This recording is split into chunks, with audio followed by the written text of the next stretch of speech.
Assalamualaikum warahmatullahi wabarakatuh. Alhamdulillahirrahmanirrahim. Malam ini kita masih bisa ketemu ya, malam-malam dalam suasana yang syahdu setelah selesai melaksanakan sholat tarawih atau kegiatan-kegiatan di bulan Ramadan ya.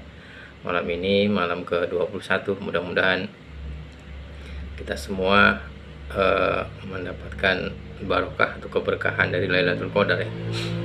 Entah malam ini atau malam yang lain, karena kita selalu istiqomah menjalankan hal-hal kebaikan di bulan Ramadan. Mudah-mudahan kita mendapatkan keberkahan dari Lailatul Qadar, menjadi salah seorang yang beruntung mendapatkan keberkahan Lailatul Qadar.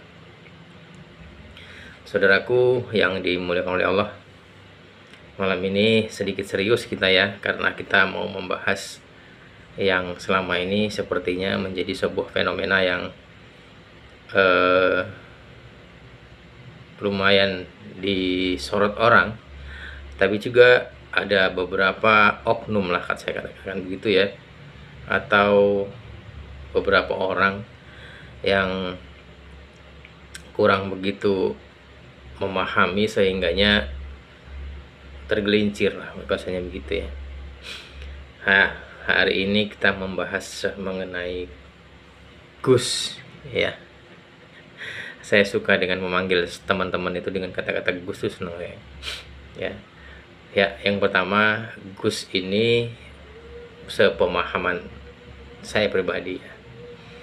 Gus ini yang pertama itu kalau di daerah Jawa, terutama saya juga orang Jawa, karena saya perpaduan antara Jawa Timur dan Jawa Tengah, jadi keduanya pun tahu ya. Jadi kalau di Jawa Tengah terutama ya, di Jawa Timur juga ada sih, tapi lebih banyak itu dipakai untuk di Jawa Tengah. Panggilan Gus ini untuk menghormati anaknya, panggilan orang tua kepada anaknya atau kakak kepada adiknya dengan panggilan Gus, yang dalam arti penghormatan sebagai Den Bagus atau bagus, kebaikan, bagus ya, disingkat menjadi Gus. Ini sebuah panggilan seperti itu. Jadi semuanya boleh dipanggil Gus ya, teman-teman juga boleh dipanggil Gus ya, ibu-ibu juga boleh panggilannya anaknya Gus juga boleh ya, karena mau meniru tradisi Jawa yang membanggakan anaknya ya. Kemudian yang kedua, Gus ini dipakai dan sering dipakai untuk menyebut anaknya seorang kiai, terutama kiai ya, disebut kiai itu yang punya pondok. Jadi kalau seorang ulama tapi nggak punya pondok, itu kurang afdol anaknya untuk dipanggil Gus begitu ya. Nah, kalau anak yang punya pondok, misalnya orang tuanya punya pondok, anaknya lazim pasti dipanggil seorang Gus, pasti seperti itu. Nah, Gus yang kedua ini juga sebetulnya sebagai penghormatan orang di luar pondok yang menghormati ayahnya, menghormati orang tuanya, makanya anaknya pun diagungkan, makanya dipanggil dengan Gus ya. Yang pertama. Yang ketiga, ada juga yang ini muncul beberapa waktu terakhir ya, ini sebagai penghormatan siapapun yang kalau dia dari kalangan pondok pesantren terutama yang dari Nahdlatul Ulama ya, itu jarang yang dipanggil dengan Ustadz, panggilannya Gus untuk siapapun. Tapi ada sih yang manggil Ustadz, ada, tapi lebih cenderung dia dipanggil dengan Gus. Nah, artinya yang ketiga ini, siapapun dia kalau berkecimpung dalam pendidikan agama Islam, mengajar lah katakan begitu, dia dipanggil Gus ya. Nah, inilah dari segi panggilan, dari segi beberapa arti ya, Gus ini seperti ini. Nah, berikutnya saya pengen membaca fenomena saat ini dengan adanya Gus-Gus yang sangat luar biasa. Saya sangat menghormati dan saya, kalau boleh saya katakan, saya ngefan ya dengan Gus Idam, dengan Gus Kausar ya.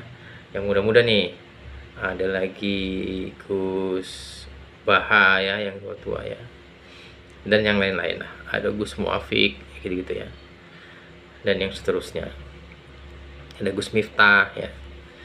Nah, ini orang-orang yang memang berkecimpung atau dalam arti mengagungkan atau melanjutkan tradisi, melanjutkan sebuah ajaran ya Rasulullah SAW melalui mengajarkan hal-hal mengenai pengislaman, mengenai keislaman ya. Ada yang mengajar ngaji di beberapa TPA dan ada juga di pondok-pondok pesantren. Tapi ada juga yang tidak mempunyai pondok pesantren atau tidak mengelola pondok pesantren tapi aktif berdakwah, juga ada ya gus-gus yang seperti ini. Saya sangat menghormati untuk siapapun yang dipanggil Gus ya. Saya juga ada yang memanggil Gus, tapi sepertinya tidak pantas ya, kurang pantas lah dipanggil Gus. Nah kemudian yang mau saya cermati sebetulnya mengenai perilaku dari para Gus ini ya, yang saya sukai dan yang saya prihatin juga ada ya. Ada Gus-Gus yang kemarin saya lihat tadi saya lihat di sebuah live TikTok, ada Gus yang kemudian duduknya dengan wah gagah begitu, cara bicaranya lantang ya, kemudian dengan bahasa-bahasa yang pakai tunjuk tangan, tidak takut dengan siapa-siapa, menantang siapa saja. Nah itu ada juga yang begitu, tapi ada contoh-contoh yang sangat-sangat baik ya, seperti Gus Idam, anak yang masih sangat muda, jamaahnya ratusan ribu ya, ratusan ribu. Kalau membaca profil beliau mungkin sudah semuanya tahu ya, profil beliau, dari mana beliau berasal dan berawal dari mana dia berceramah ya, di daerah saya, di daerah Lampung. Gus Idam pertama melakukan ceramah itu di Lampung Tengah pada waktu itu. Nah kemudian begitu sayangnya dengan ibunya ya, bahkan ibunya itu dianggap sebagai seorang ratu bahkan di rumahnya. Makanya ya keagungan, kemuliaan itu banyak diberikan oleh Allah kepadanya. Berikutnya ada Gus Kausar yang ngomongnya sangat lugas, saya suka ya. Kemudian ada Gus Baha, seorang profesor, wah luar biasa kalau beliau adalah seorang yang sangat sederhana, seorang ulama, seorang alim, seorang Al-Quran yang ada di mana-mana. Al-Quran tuh semua di tubuhnya tuh ada Al-Quran, seolah-olah seperti itu ya. Karena sangat memahaminya beliau, bukan hanya menghafal bacaannya, tapi juga arti dan makna dari Al-Quran itu beliau paham betul. Dan kemudian dalam sejarah, kalau menurut guru saya ya, Habib Umar bin Mukhdar Al-Haddad, itu guru saya, beliau mengatakan bahwa Gus Baha ini salah satu di dunia itu yang bisa menemukan ilmu fikih dalam Al-Quran.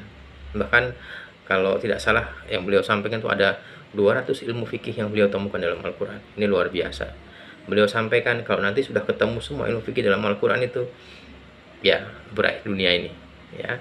Salah satu yang berperan di dunia ini adalah orang dari Indonesia, yaitu Gus Baha. Nah inilah yang perlu kita ketahui ya. Hal-hal seperti inilah yang para Gus ini bukan hanya tentang keilmuannya yang bagus, bukan juga dia memiliki kemampuan yang bagus untuk berdakwah, tapi juga akhlak-akhlak yang beliau bangun sehingganya menghormati orang tuanya. Maksud saya berarti menghormati orang tua dalam arti menjaga martabat, menjaga kehormatan orang tuanya. Itu yang saya paling garis bawahi. Makanya saya berharap untuk semua yang dipanggil Gus di Indonesia ini, kemampuan para Gus saya yakin sudah sangat tinggi ya. Namanya juga udah dipanggil Gus, berada di lingkungan pondok pesantren, diagungkan banyak orang ya. Tapi satu hal yang panjenengan semua sampaikan itu cerminan orang tua atau tidak, menjaga marwah dari orang tua atau tidak. Itu ya. Begitu orang tua kita, orang tua panjenengan semua begitu tawaduknya, begitu tekunnya, begitu sederhananya. Tapi makanya yuk kita menjadi anak-anak yang dipanggil Gus ya, panjenengan semua itu yang bisa menjaga itulah minimal.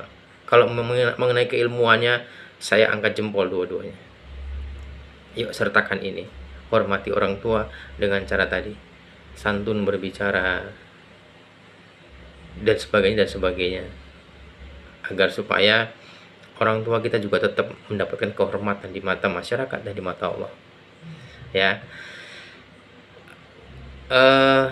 saya mohon maaf sekali kalau ini mungkin menyinggung para saudara-saudaraku Gus-Gus dimanapun. Saya mohon maaf, betul-betul saya mohon maaf. Pada Allah saya mohon ampun. Kalau ini berlebihan, kalau ini ada salah, saya mohon maaf. Dan saudara-saudaraku semua yang mungkin sempat menonton ini, anggap saja ini hanya sebagai pengetahuan ya. Kita sama-sama berharap.